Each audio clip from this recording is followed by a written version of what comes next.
Okay, hello chess players. Going to be playing a 3-minute game. So far, so good. E4, E5. Now we got an Italian game. Two knights defense or a Joko piano, bishop C5. So mainline bishop C5, mainline Evans Gambit. So I'm playing the Evans Gambit. He's playing bishop E7, also mainline. Knight A5 is the main move here. D6 is considered a mistake because of queen B3. Those are usually the two moves that people play. He played d6. Queen b3 is supposed to be the de facto refutation of queen b6. So this is the idea. And then queen a5, and then, yeah, we don't care so much about that. Knight is actually a little awkward here, trying to get back.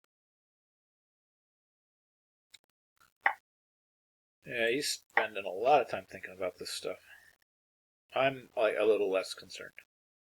I know that I have an advantage here, so that's another good reason to learn theory. And I know I emphasize this a lot, like it's important to learn theory, but it really is, because if you sort of have the knowledge, like I just have the knowledge that according to theory, according to the engine that I've looked at in the past, I should have an advantage.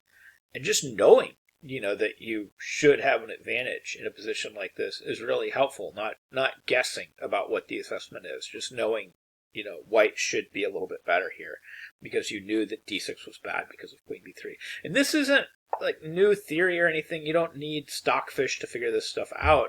This is actually theoretical. This line is theoretical going all the way back to my 60 Memorable Games. Bobby Fischer talked about this particular line in his book, My 60 Memorable Games.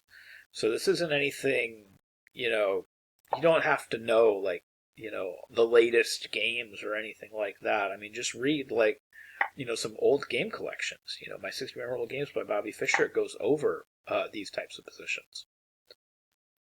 And, I'm left thinking that maybe I had better than E5. But everything seems winning here. I mean, I'm up a pawn. I have an attack. His king is incredibly weak right here. So now he's overprotecting his knights. Now we're going to switch gears and just go after his king. And he's in rough shape here. I've just got to follow everything up correctly. So I'm going to play bishop a3, cut off that escape square, and then we're going to have rook d1 coming, and even rook e1 coming. Even knight h5 to g6, knight h4 to f5 is possible, and of course, e6 and e7 are possible. So tons and tons of moves to improve my position. Very unclear how black improves his position. His rook can't develop. Yeah, I thought he was going to have to do something like that, but we'll just make him come up with some more awkward defensive moves here. Bishop c5 should be fine.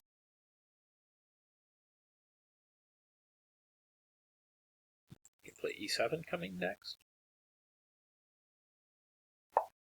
Just lots of, well, maybe rook d7 is way more accurate. Just going after this, and then we can improve with our queen. Now we're starting to get closer to just like the end of the game. Because I don't even know how he defends against this.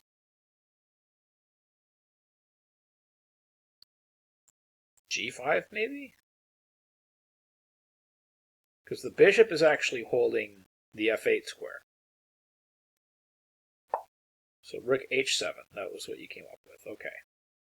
So maybe just bishop d4. And we take back with the knight, and then we're bringing that knight into f5 with tempo.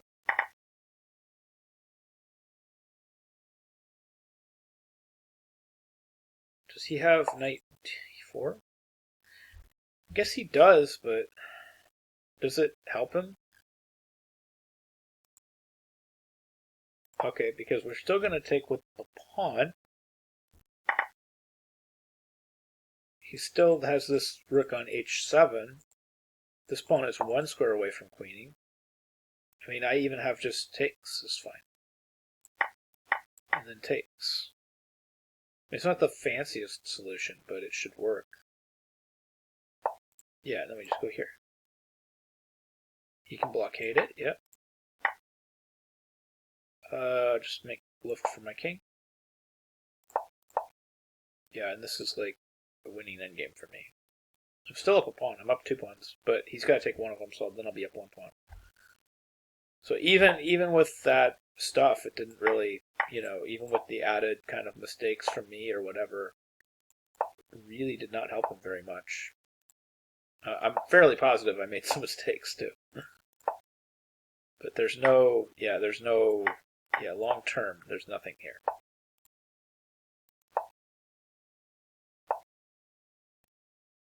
I better be sure that I don't mess this up. But now that this pawn is way on the outside, I don't think I have any chances of messing this up. He's giving desperation a good shot. I'm curious if I played that correctly or not. I'm sure allowing the knight e5 was a mistake. But what's interesting is maybe the engine might not think so, because it seemed like I was still pretty close to winning. So yeah, so queen b3, as you can see, this is advantage according to the engine. And you can see this move has a pretty long history. And a lot of people have played it, and a lot of people have won with it. So queen b3, pretty solid.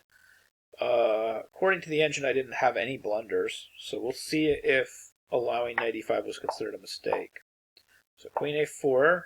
I mean, I certainly missed it. I didn't, my position was so strong, though. I was just trying to improve it. And a lot of times, that's the right direction to go. Like, just improve your position even if it loses an exchange. So we'll just see if I was close to the truth there.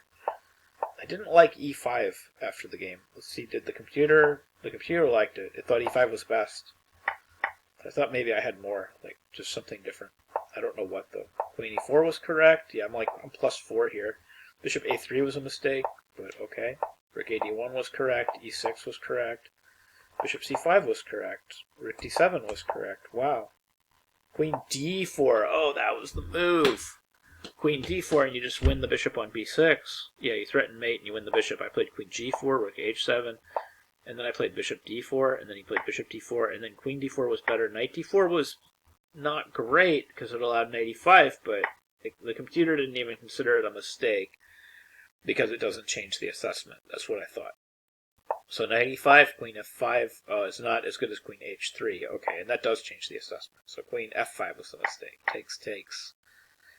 He shouldn't have taken. He needed g6. Queen f5 is just a mistake because g6 is an in-between move. But white's still winning. Okay, so takes, queen f7. Yeah, this is just simple, right? Knight c6, and just chess is very easy.